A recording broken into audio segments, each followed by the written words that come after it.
Good morning, viewers. My name is Amari, folks with the school Carson Junior High. Today we will be discussing S.E. Hinton's classic novel, The Outsiders. Published in 1967, The Outsiders painted a picture of the confrontation between two rival gangs, the Socialists and the Greasers, in 1960s America.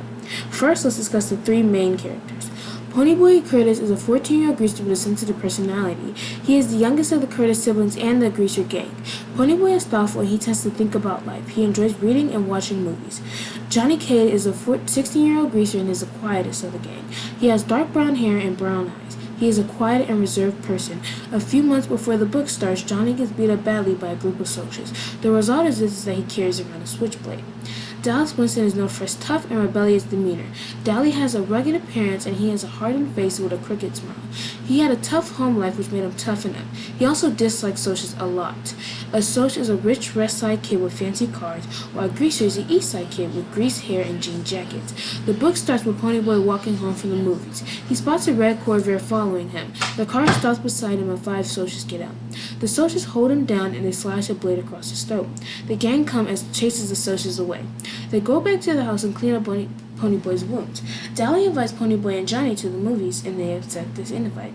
Johnny, Ponyboy, and Dally go to the drive-in movie. Dally leaves, and Ponyboy starts talking to this girl named Sherry Valent, but she's called Cherry. Cherry tells Ponyboy that all socks aren't stuck up. She says all of them have trouble in different ways. This leads Ponyboy to have a different perspective on socks. Ponyboy and Johnny go back to Johnny's house and sit outside of a couch, and eventually they fall asleep. Ponyboy runs back home when he wakes up. Dally gets mad at him for being late. Dally slaps Ponyboy, then Ponyboy runs, gets Johnny, and they go to the park. Then some socialists pull up. They start to drown Ponyboy in the fountain. Johnny grabs a switchblade and stabs Bob, and the rest of the socialists run away. They go to Dally's, and Dally gives Johnny a gun, some money, and tells him to go on the train to J Mountain. There's an abandoned church they can camp out on, and Dally will go get them once everything is cooled down. Ponyboy and Johnny go to the church and fall asleep. After Johnny wakes up, he goes to get supplies. He has peroxide, and he also got Ponyboy a copy of Gone with the Wind. Johnny tells Ponyboy that they need to change their hair to hide from the police, so they dye Ponyboy's hair blonde, and then they cut Johnny's hair. A week passes and Johnny and Ponyboy are watching the sunrise. Johnny says he wishes it could stay like that forever. Then Ponyboy tells him this quote: "Nature's first grain is gold, her heart is hue to hold. Her early leaves a flower, but only so an hour. Then least subsides to leave, so Eden take to grief. So dawn goes to gray, nothing gold can stay." After this, Dally comes to get the boys. Dally takes them to get food at Dairy Queen, and then they tell them they are having a rumble. A rumble is where all the greasers and all the socialists fight. In the church, there is a fire, and kids are trapped inside in the back. They start getting the kids out, and Ponyboy catches on fire, so Dally hits his back and puts him out.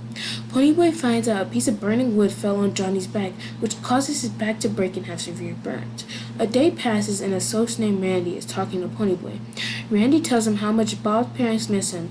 After this, they go visit Johnny. The rumble happens and the greasers win as the socialists run away. They go to visit Johnny again, and Johnny tells Ponyboy this iconic quote that will be remembered for generations: "Stay gold, Ponyboy, stay gold." Then Johnny sadly passes away. Dally robs a store to get the cops to come after him and pulls out an unloaded gun so the cops shoot him dead. At first, Ponyboy didn't understand why Johnny's death hurt Dally so much, because Dally was so much tougher than Ponyboy. So Ponyboy thought, why couldn't Dally take it when he could? But then he realized Johnny was the only thing Dally loved, and Johnny was gone. Ponyboy starts to wonder what Bob's life was like when Derry tells him Randy is here to talk to him. Ponyboy accepts and they start talking.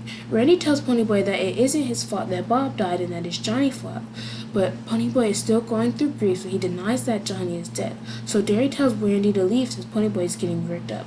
The next day they go to court. Some time passes and Ponyboy starts getting bad grades. His English teacher pulls him aside and tells him if he writes a good semester thing, he'll give him an A in his class. Ponyboy goes home and tries to think about what to write, and he reads the letter Johnny wrote to him right before Johnny died, and then he figures it out. The book ends the same way it started. When I stepped out into the bright sunlight from the darkness of the movie theater, I only had 2 things on my mind: Paul Newman and a ride home. The Outsiders is a great story that you should definitely read. It's much more complex than what I just told you. Read it and you'll find out.